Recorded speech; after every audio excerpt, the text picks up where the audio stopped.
ମୂଳା ନ ଖାଇବା ଲୋକ ଖାଇବ ଆଉ ପିଲାମାନେ ବି ମାଗି ମାଗି ଖାଇବେ। ଯେମିତି ଟେଷ୍ଟ ଲାଗେ ନା ମୁଁ ଭିଡ଼ିଓରେ କହିପାରିବିନି। ଆପଣମାନେ ବି ଥରେ ଘରେ ବନେଇକି ଟ୍ରାଏ କରନ୍ତୁ। ବହୁତ କମ୍ ଇନଗ୍ରିଡ଼ିଏଣ୍ଟସରେ ବନେଇଛି। ସେଇଟା ହେଉଛି ଟମାଟୋ ଚାରୁ। 4ଟି ମିଡ଼ିୟମ୍ ସାଇଜ୍ର ଟମାଟୋ ଆଉ ଦେଶୀ ମୂଳା ନେଇଛି। ଆଉ ପିଆଜ ଗୋଟେ, କଞ୍ଚାମରିଚ 2ଟା ଆଉ ବାସ୍ନା ପତ୍ର କିଛି ନେଇଛି। ଟମାଟୋକୁ ଏମିତି ଲମ୍ବା ଲମ୍ବା କରି କାଟିଦେଲି। ତାପରେ ମୂଳକୁ ଏମିତି ଗୋଲ ଗୋଲ କରି କାଟିଦେଲି। ତାପରେ ପିଆଜ କଞ୍ଚାମରିଚ କାଟିଲି। ତାପରେ ଗୋଟେ କୁନି ରସରେ ବସେଇଲି, ସେଥିରେ ତେଲ ଦେଲି। ତାପରେ ସେଥିରେ ଖାଲି ମେଥି ପାନମହୁରି ଦେଲି। ଯାହା ପର୍ଜନା କଲେ ବହୁତ ବାସ୍ନା ଆସେ ଆଉ ଟେଷ୍ଟି ବି ଲାଗେ। ତାପରେ ସେଥିରେ ପିଆଜ କଞ୍ଚାମରିଚ ଆଉ ବାସ୍ନା ପତ୍ରକୁ ଦେଲି।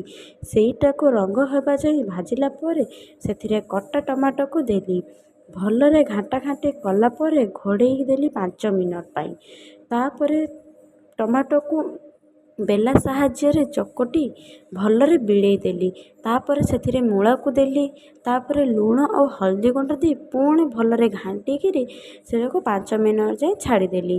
ଯଦି ଆପଣମାନଙ୍କ ଅଧିକ ମିଠା ଚାରୁ ଖାଇବାକୁ ଇଚ୍ଛା ତାହେଲେ ଅଧିକ ଟିକେ ଚିନି ଦେବେ।